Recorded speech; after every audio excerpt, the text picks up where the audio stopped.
Here with you. We have a great guest coming up. Matt Coatney from Nebraska going to join us here in just a moment. So we're very excited to have him along here in just a second. I want to continue to thank those of you who are listening to us, subscribing, download, watching on Twitter or YouTube, listening to the podcast feed. We appreciate it. Tell your friends.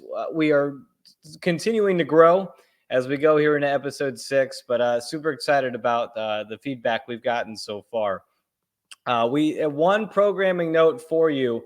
We will not be on X anymore live every Monday at 7, just on the YouTube page, the Back Home Network. The folks at X have taken away our abilities to stream live over there. So we are just going on YouTube, but of course, all the podcasts will be the same as they were. A couple of Big Ten news. It's a little smaller this week. UCLA's Emily Busseur is heading to Germany in the Paris Olympics. Emily, I hope I said that name right. We'll certainly learn that as UCLA joins the conference. Michigan's Silas Swords will be going with Canada. So a couple of Big Ten ladies heading to the Paris Olympics this week, which is exciting. And Illinois announced that they are expanding their reserved season ticket section, which is super cool. The growth that Illinois has seen there at the State Farm Center over the past couple of seasons, cool to see them continuing to grow in that area. That's the news kind of happening all around the conference as we continue on here, the Dribble Drive podcast. Let's bring in our guest today. He is the voice of the Nebraska women's basketball team for the Husker Sports Network, Matt Coatney. Matt, how are you? Thanks for joining the show. I absolutely love what you've been doing with this podcast, Austin, and pleasure to be here. I always love talking about women's basketball, especially about the Big Ten. It gives us something to do here in the months, in the summer months, where we're just dying for basketball. It gives us a little bit of basketball here while we're waiting for the season to come around. Matt, let's talk about the Huskers. A really good year in 23-24. Top 5 finish in the Big Ten. You get to the Big Ten tournament championship game. You go to another NCAA tournament. When you look back at 23-24, what stands out to you in what the Huskers were able to accomplish? You know, I really thought before the season and before the injury to Allison Widener that Nebraska could be potentially a second-round NCAA tournament team. And then the injury to Widener, I think, made me reevaluate that. They could be a postseason team, but too many question marks. Nebraska was very happy that Jad Shelly made the decision to return for a final season because that was really up in the air. Her good friend and fellow Aussie, Izzy Bourne, decided not to return. So getting Jazz back gave Nebraska, a thought that they could be a postseason team. But, once the season starts, you go with who you have. And I think Allison Widener kind of has been in the witness protection program for the last year and a half in the Big Ten. Not a lot of teams or fans have seen Al play, but Husker fans have. And she was really the main reason that Nebraska ended a long losing streak to Maryland, beating the Terps in College Park 2 seasons ago. And then she went down to a season-ending injury at home against Kansas right before the meat of the Big Ten season 2 years ago. And then last year injuring the other knee prior to the season. So that was kind of a negative thing to start the season. But one of the things I didn't really see coming was how much of a defensive stopper Natalie Pott was going to be right off the bat. A lot of players come in out of high school, Austin, and they're known for their offense, but their defense usually lags behind. It was the Missouri State High School Player of the Year. So we knew about her offensive skills, but I had no idea that she was going to make the impact on the team that she did. And when you take a look at what she did, Jad Shelly stepping up, and then Alexis Marowski having a big year, I think Nebraska probably exceeded my expectations after the injury in the preseason. Getting to that Big Ten tournament championship in that epic overtime game against Iowa up in Minneapolis. Yeah, it was a heck of that game was maybe one of the games, if not the game of the Big Ten season. You mentioned Jad Shelly and what she was able to do for this team. As she goes on now to the pro level, what's the impact that she had in her time in Lincoln? Well, she had that it factor that I think is hard sometimes to quantify. Everybody who has been a star certainly has an it factor. An it factor was when she hit the step back three on Super Bowl Sunday to give Nebraska the lead with about 30 seconds left against Iowa, as the Huskers went on to beat then second-ranked Iowa, and the Huskers had lost 9 straight to the Hawkeyes, and that was a jam-packed crowd, and so that was great. Her flurry of three-pointers in a mid-season tournament game against Mississippi State a couple of years ago, but she always was best when the lights were brightest. She gave Nebraska somebody who could hit a big three when they needed it. But she also, I don't think enough people talked about her defense. She got a lot of rebounds out of the guard position. And she also seemed to see one or two passes ahead that most people couldn't see. So Nebraska is going to be missing that element of it, but also her leadership. This was a grown woman who had played a lot of international basketball for various of her Australian national teams. She had started her career at Oregon. She had played with Sabrina Ionescu. So this was a grown woman who had been around, very grounded, great family, great basketball family. And I think most of all, loved Lincoln, Nebraska, and loved the University of Nebraska. And so when she was playing for the name on the front of her jersey, not the name on the back of her jersey. Yeah, she was terrific. One of the examples of, I think, a transfer working out very well in a new spot for her. It fit very well there for you all. You also mentioned Alexis Marowski. She's another person that I would imagine is playing for the name on the front of that jersey. A local kid. What have you seen in her growth? Because she did burst onto the scene. She was really good as a freshman. How have you seen her get better here in her time in Lincoln? Well, I think the number one thing is finishing around the basket. Lex, as a freshman, her dad, Andy, played here for the Husker men about 25, 30 years ago. So Lex has been around the University of Nebraska a long time, local product from here in Lincoln at Pius X High. She became a team leader very early on in her freshman year. She's infectious. The players love her, but had a hard time finishing around the basket. And like most freshmen will do, would get into foul trouble. I think what we have seen in the growth of Alexis Marowski is multiple things. The number one thing is she's got a higher percentage finishing around the basket. Her rebounding numbers have been off the charts. And I really went into last year with Izzy Bourne not coming back, wondering where the rebounding was going to come from Nebraska. And all of those fears didn't come to pass. And Marowski was a big reason for that. Natalie Pott and Jad Shelly also had a big role in that. But I also think Marowski understands where she can score from better. I know a lot of times she's like, well, I can hit the three, so I should probably take a lot of threes. And she kind of toned that down last year. She demands the ball in places where she is a high-level scorer and doesn't try to force shots as much anymore in places where she's a low-percentage scorer. So she's staying out of foul trouble. She's become a better rebounder, and she's smarter on where she's trying to take her shots from on the offensive end. And you put all that together, and she really had an excellent year.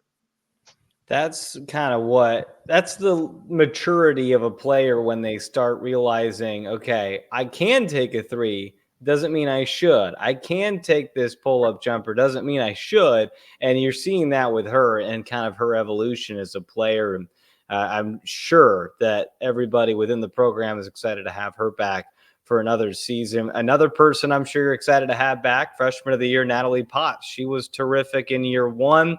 What does she unlock within that offense that allows them to be so successful?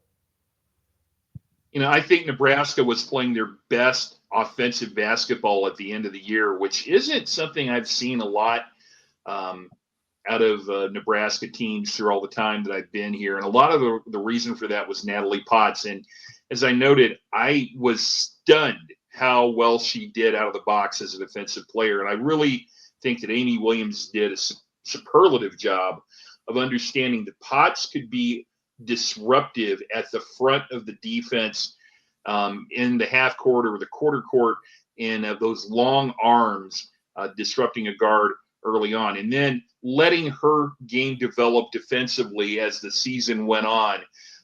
As you know, Austin, the Big Ten is not a place to really get better defensively, but Potts really came in the door ready to dance defensively in many ways. Her offense was certainly fine, but got better as the year came along. And I think she learned that at times she could come off the bounce from the elbow areas and get to the free throw line. We didn't see a lot of that early in the year. I think we found that she's going to have to work a little bit more on her medium range jumper. And she did some of that. She became better at that as the year went along. But I also think she found that she didn't need to force her offensive game. A lot of times in high school, she had to be the number one option for her team, and that she wasn't the number one or even number two option here most of the time. So just letting the game come to her and taking what was there, you could kind of see that being an incremental learning experience for Natalie Potts last year. I really think, having been in the program for a year, understanding on her role on this team, playing with Alexis Marowski, understanding how she can.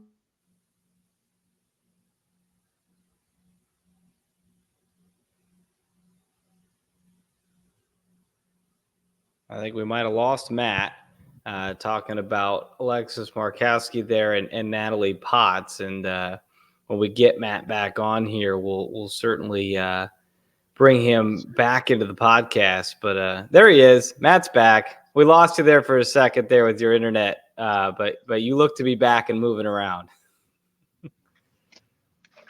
I'm healthy as can be. That's it. Yeah, no problem. But I don't know where you lost me there, but I'm very excited to see what Natalie Potts can do. I think we saw incremental growth throughout the year, especially offensively. And I think we're going to see a big jump from her between year one and year two in the season upcoming.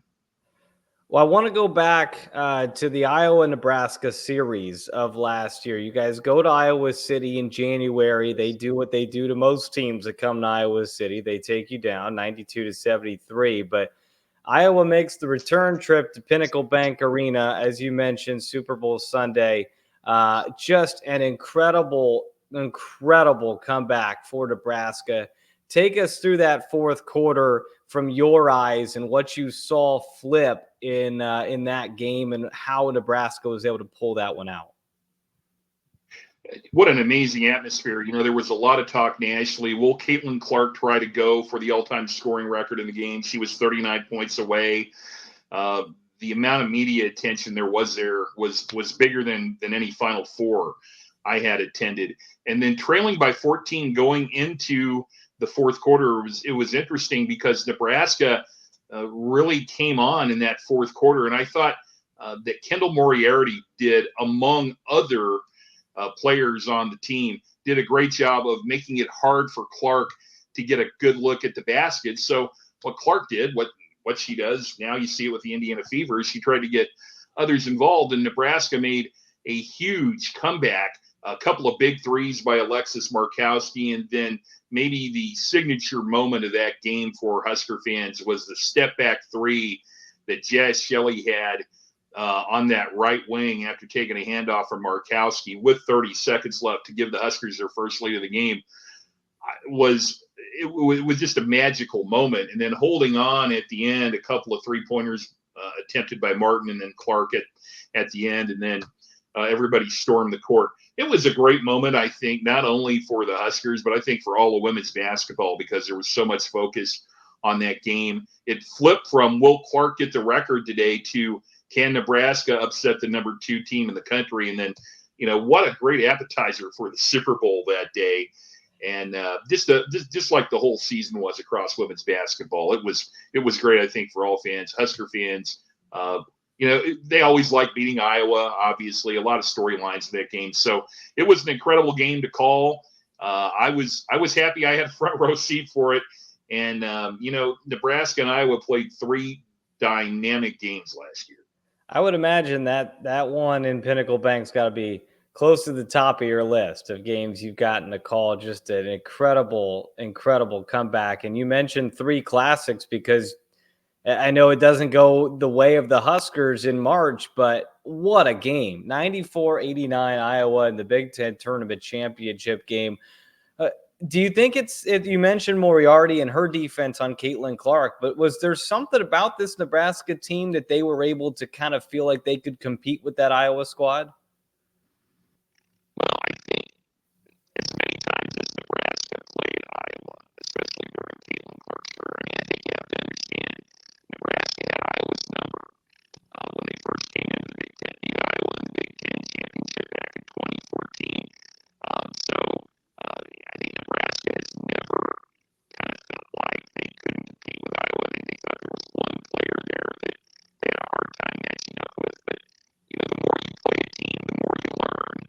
And taking down Iowa on Super Bowl Sunday in Lincoln, and look, we can compete with this team. There's no reason we've beaten this team. Why can't we do it again? And I thought though if that game went overtime, Iowa would have the advantage in that game, and I think they certainly did. I think Nebraska needed to wrap that championship game up in regulation. When it went to overtime, I think that Iowa had a big advantage for a number of reasons. One, they had one fewer game consecutively than Nebraska did, playing 4 games in 4 days. But I just think Nebraska, Iowa, I think did a really good job of intimidating some teams the last couple of years with their big crowd and a player, a once in a lifetime player like Clark, and that really did not happen to this Husker team. I think they really felt like they matched up with Iowa pretty well, and that showed, I think, in those last 2 games.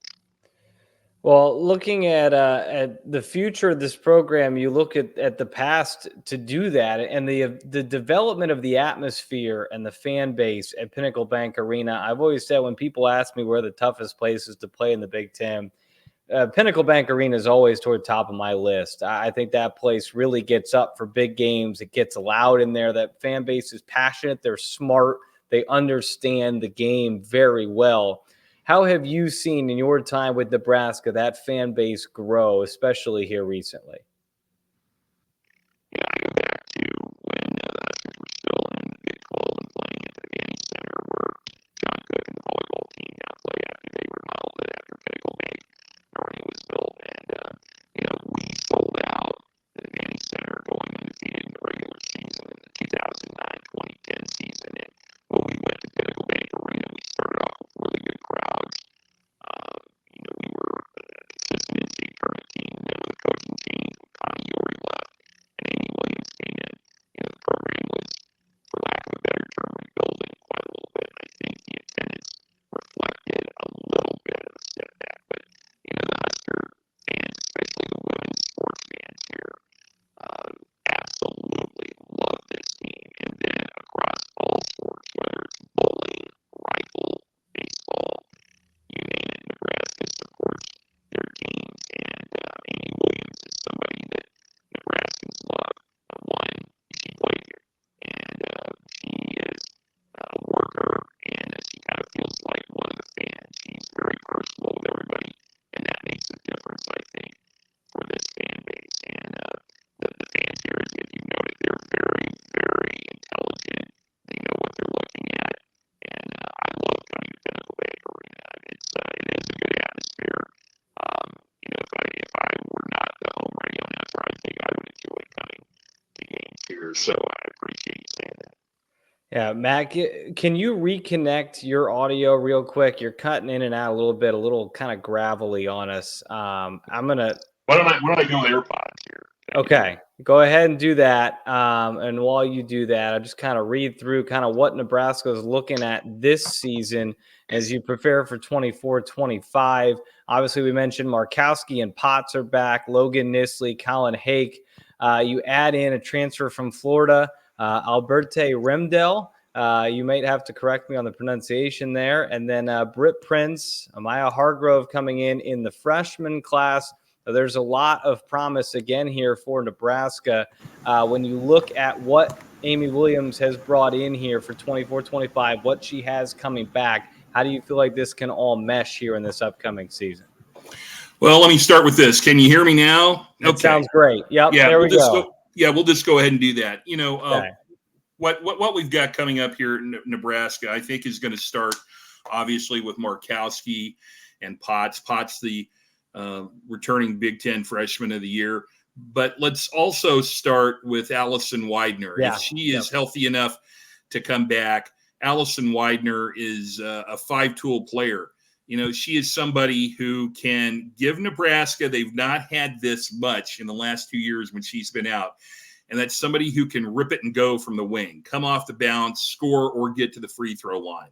She's also an elite defensive player. And then I don't know how much she's going to be slowed, but she was a high school track champion. She's lightning quick, and she's had 2 knee injuries. So, we'll take a look there, but she's a very cerebral player. So you take a look at Widener, Potts, Marowski. That's a lot of experience coming back there. And then what Husker fans have been waiting several years for and hoping she'd come here is Britt Prince.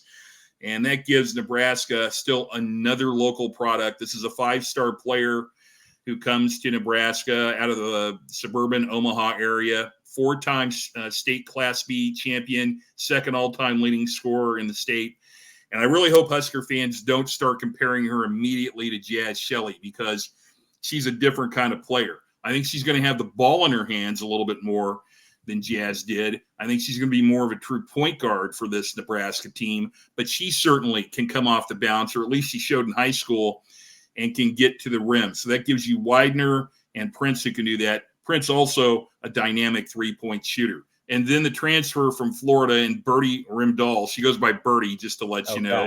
So you don't have to come up to me before the game and you say, does she go by Al Birdie or Birdie? She prefers I Birdie. know it now, but I guarantee you I will forget by the time you guys come to Assembly Hall. But Birdie is so happy to be here. She is a guard who can play any of the 3 guard positions. She's comfortable with the ball in her hands, but man, does she like shooting the 3. And I think that she is somebody who can come off the bench potentially, or go in the starting lineup, and is going to have to be guarded by somebody. So if you try and double Marowski, if you try and put 1.5 on Potts, if you try to double Widener, you try to double Britt Prince, then somebody like Rimdahl is going to be wide open. So it really creates some matchup problems. I really think the way I see Nebraska's starting lineup, Rimdahl is probably going to be a spot player off the bench. And then if Amy Williams needs to change things up, she could be a starter. But don't forget about Callan Hake. I'll tell you what, Callan Hake took 4 charges in the Big Ten tournament that were all very huge. A couple against Maryland in that great semifinal win over the Terrapins. And I really think Callan Hake is somebody who is going to surprise people this year, because her growth from year 1 to year 2 last year was exceptional. She has shown the ability to be a really good 3-point shooter. So on the backcourt, Nebraska's got some veterans in Widener and Rimdahl and Hake, and then the dynamic addition of Prince, who I think is going to immediately make an impact on Nebraska. Then I also think when you take a look at what Jessica Petrie did last year, coming in as a freshman from Australia, and really didn't have to play a huge role on the team, just got to be comfortable. And she is a true team player. I mean, she spends a lot of time in that elbow area setting screens. She could step back and hit a 3. You certainly have to guard her out there, but showed that she could be a good spot replacement for Marowski or Potts. And I think that she'll continue to see growth this year. Every year I look around the league and I always say, who has the most veterans coming back? And it's been very strange the last couple of years with all of the COVID years that people have had. Everybody's had a lot of people coming back.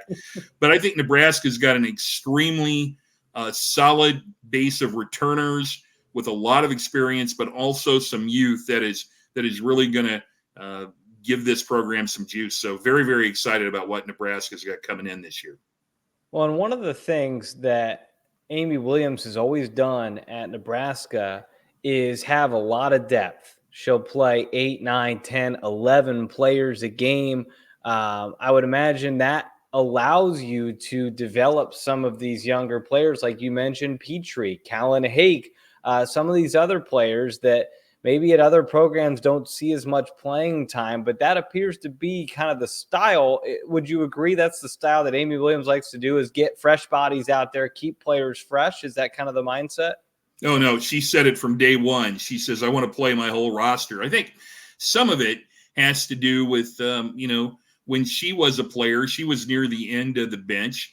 And I know she feels like players seem to be more engaged if they know their role and they're going to play in the game. But it's just exactly what you talked about. I think about a freshman that's coming in from a small school in Illinois this year, and Amaya Hargrove, 6'2". I think that in most programs, she probably would be eased into the rotation. But I think Amy Williams is going to try to get her going sooner rather than later for exactly the reason you pointed out. It builds depth. You're here. We expect you to perform. And, you're going to have to get it done very, very early on. Amy always has a deep roster, and it always tends to keep her teams fresher at the end of the season. They don't tend to break down. And it showed last year when they made that run to the second round of the NCAA tournament. Fun matchup for you guys. We obviously sit here in July and we're just kind of digging for little nuggets of the schedule that's upcoming here that we certainly won't find out the Big Ten schedule for a while, but we're still trying to figure out non-conference stuff. And one thing that Nebraska did announce is that you guys will be heading to the Sanford Pentagon to take on South Dakota, which is a super cool venue. That's a great matchup. South Dakota is a very, very good school. So what's your excitement level and expectations for that one? I hope that game, my first thought is I hope it doesn't go up head-to-head with the Nebraska USC football game, since I'm part of our football broadcast as a studio anchor. But it's true. That's what we think about when we got to deal with these crossover things, is like, please don't go up against the football game. I mean, I'm probably going to have to my best hope is that I'll find a hotel room somewhere close to the Sanford Pentagon and I could do our post-game call-in show from a hotel room. But in all honesty, that's a game that means a lot to Amy Williams because she had such a great career as the head coach at USD for the Yotes. And, I think she's looked for reasons to make that happen. Man, what a great venue. Our Nebraska men played up there, I think it was last year, and they're also going to play the next day in a neutral site game up there. I'm looking very forward to it. I always love that. And I think it's a great one for fans regionally, our fans in Northeast Nebraska. That gives them a reason to be able to get to a very drivable game. And it'll be a good matchup. It's a matchup the Yotes have played Nebraska. It's been probably about 10 years since we've taken on USD. But, it'll be great, especially for fans of all basketball, Northwest Iowa. Even Minnesota fans can get down to that one. And they're making it into an event. There's several games that weekend in there. So, it'll be a lot of fun. That will be. It's a great matchup. USD is a really good program that has continued to be solid. You mentioned Amy Williams, part of that foundation as well. When you look at the Big Ten schedule, I know we've talked about this in previous episodes. It's impossible to really know what you're getting into because every year there's one or two Big Ten teams that surprise you that you don't have high expectations for, and they make a great season out of it. But when you look at the home-away splits for Nebraska, you're obviously playing Iowa twice.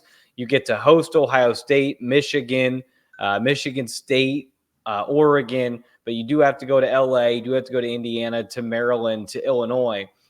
Anything stand out to you when you saw the home-away splits for Nebraska? Well, I'll tell you what, I don't know who is going to look forward to spending 4 days in Los Angeles against arguably two Final Four teams. I mean, what a horrible weather. I mean, just would be the terrible basketball. I mean, what a horrible trip that'll be, Matt. Just man, oh man. I mean, you're talking about USC. If they're not the number one preseason team in the Big Ten, then I think that everybody needs to have their head examined. They would have been that without the transfers they had coming in, without signing that great class that Lindsay was able to bring in. Nebraska got to see those 2 Oregon State players that transferred in their last year in the second round of the NCAA tournament when we were in Corvallis. And then UCLA is going to be absolutely a tough team to stop on the inside. I think that the trip to Maryland will be extremely tough for Nebraska for no other reason than the last time we played there, Nebraska handed it to Maryland by a pretty significant amount. And I think Brenda Fries has really done a good job in using the transfer portal to her advantage here in the offseason. They're going to be a very veteran team. And then I think Ohio State is going to be a really good matchup for Nebraska. Cody McMahon has a chance to really challenge, I think, Juju Watkins for Conference Player of the Year. And every time I see her, I just think, my goodness, how can any team match up with her?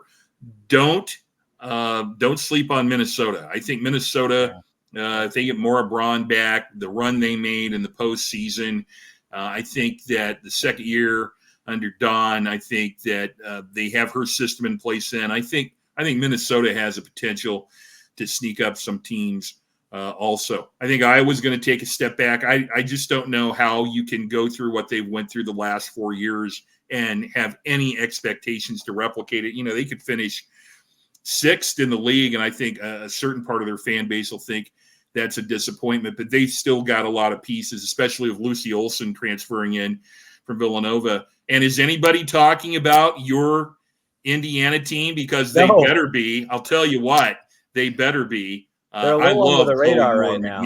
I've told you before that Chloe Moore McNeil is one of my favorite players in the league that's not on Nebraska. And I think with Garzone coming back and some of the other players you have that are coming in, I think Indiana's in a position where everybody's going to be talking about USC and UCLA and Ohio State. And don't you think Terry is going to kind of enjoy everybody not talking about her for a while at least until she makes them talk about them? Yeah, for the first time in a year or two, there's not going to be a whole lot of us like the X on their back here this year, at least for the time being. But this is what I'll do, Matt. When I want to do the Indiana preview, I'll just bring you on again, and you can talk about Chloe for half an hour, and we'll just do that. But no, I really am excited about this conference. You could finish 6th or 7th in this conference, and you're a tournament team who could make a run. I think you can finish 10th in this league and be a tournament team and make a run. I think you can finish 6th in the Big Ten this year and make the Final Four. Oh, absolutely. I sincerely mean that, because you throw out USC and UCLA, and no disrespect to Oregon or Washington. I think those are fine programs. But if you throw out USC and UCLA, who I think are the top 2 teams preseason going into it, if you finish 6th in this league, without those 2 teams, you would have finished 4th. And we've always said if you're top 4 in the Big Ten, you could be a Final Four team. So I think the top 6 in this league legitimately could be Final Four teams. It is going to be as deep as we have ever seen it, and that is what makes us all so excited. The way we've finished the last couple of podcasts with, and we did just talk to Justin from Minnesota. So as you mentioned, the Golden Gophers, go back, listen to that episode, folks. That was a really good one. That is a team, I agree with Matt, is a sleeper team coming up this year. What we've done with the other broadcasters is we've just kind of talked about your favorite places to call games from in the Big Ten, whether that's arena, atmosphere, broadcast location, like where you are in the stadium, all that combined. Where are the places you enjoy calling games from? Yeah, and I'm glad I've listened to these podcasts, so I was prepared for this question a little bit. Well, first I'm going to start with Assembly Hall, which is a great arena, but I'm not as enamored with it as some people are for a reason you brought up. It seems like there's always this one guy who during the most critical part of the game has a slice of pizza and a Coke and is coming back up the stairs and stands right here in front of me and is blocking me out. Okay. So, you know what? I'll try and work on that and tell him to bring his buddies over too. We'll block your view even more. But it's a pretty good view there. I'm partial to Pinnacle Bank Arena because I like being on the floor for a couple of reasons. I learned during COVID doing games remotely how much I use my senses, my peripheral vision and audible hearing, the squeaks, what people are saying. I like to be able to see the benches in front of me. One of the problems at Assembly Hall is I really can't see what the coaches, who they're talking to on the bench. It's sometimes hard to see who's waiting to check into the game. Yep. I like having that right in front of me. If I'm going to be at an elevated position, I don't mind. Penn State has grown on me because you're at the same angle as the TV cameras. Believe it or not, the rack has grown on me because you're at the same angle as the TV cameras. But I much prefer to be on the floor. I don't like being next to the coaches, kind of like Illinois or Iowa. I'd rather be there than elevated, though, because at least if there's a problem during the game, if there's a review, a lot of times the officials will come over and tell you what's happening. And if you're elevated, you're just kind of making up what happened. So in terms of places I like going, I really have something about every town in the Big Ten I like. Probably Minneapolis, Chicago, and D.C. are my favorites. When I was stationed in the Navy and I lived in Laurel, Maryland, 10 miles from the Xfinity Center, so that feels like going home. I think Bloomington is a great college town. I always love going there, easy to get around. And I think Uber has made it so much better for us that you can actually get out and go places a lot easier. But probably going to Evanston is great because I have so many friends in the Chicago area, and I feel like I can go see them when I'm there. I'm going to tell you, though, Seattle is going to very quickly go on the top of my list here because I have always loved Seattle. And so Huskers don't go there this year, but when we go there next year, that's going to be a lot of fun. I'm thrilled to check Eugene and Seattle off my list. I have not been there. I'm excited to go there this year. I'm sure it'll be rainy, snowing, and cold, but I'm excited to get to go up there. You were ready. You answered the second question in the first question. This is an astute listener of the podcast, Matt Coatney. He was ready to go. I'm going to call up my buddies, make sure they stand in front of you guys when you come here to Bloomington. But I agree with you, though. I think I always say that Pinnacle Bank is one of my favorites because I do like the on the floor, but across. So you can still hear everything that's happening. You have a great vantage point, but you don't feel like you've got your head coach either A, standing right in front of you, or B, like yelling into your crowd mic. And so it's always good to kind of be a little bit separated from them. Yeah, Amy Williams, when we go to Iowa, she spends her whole game with her backside right here. And so you're always kind of over here or you're over here. But there's been a few instances where Terry's been very close to slapping my crowd mic, which I put right on the stanchion in front of me. I'm always nervous she's going to hurt herself on that. But no, it's good. We're doing the tiny violin when we say there's places we don't enjoy going because it really is. We enjoy everything. I mean, everything in the Big Ten is great. And you know what? Indiana fans have always been great to me. There's a group who have sat right behind us for all the years we've been coming there, and they've been wonderful to talk to, and they've given me some things to look for around the Hoosiers. So if you're going to sit in the middle of the crowd, Indiana isn't a half bad place to do that. Well, there we go. Our fan base will like hearing that. Well, Matt, thanks so much for joining us. We'll certainly have you back on when the season gets a little closer, but a good peek into what Nebraska could be like here this upcoming season. Thanks for joining us. Thank you, Austin. That will wrap up this episode. A reminder to subscribe and download our podcast episodes. We're on YouTube, we're on Apple, we're on Spotify. Come check us out. We appreciate you guys leaving a review.